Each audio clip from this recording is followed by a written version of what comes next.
বাচ্চা 8 বছরের পদ্ম সাধন জমাতিয়া। তো আমাদের হাসপাতালে একদম মৃত আসে। তো আমি পরীক্ষা নিরীক্ষা করে দেখলাম অলরেডি সে মৃত।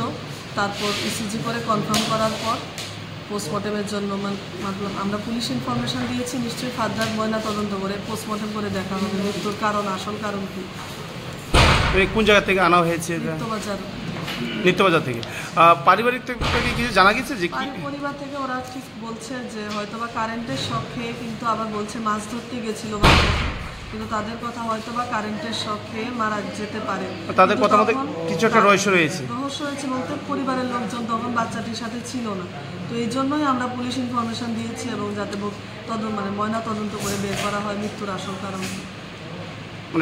বয়স 8 বছর। 8 বছর বলুন। বাবার নামটা কি ম্যাডাম? বাবার নাম কি নাম ম্যাম? বাবার নামটা সুখলাল পদ জমাতি। নিত্যবাজার থেকে আনা হয়েছে। কটার সময় আনিয়েছে ম্যাম? আর 12টা 45 বা 40 এরকম নামে আনুমানিক।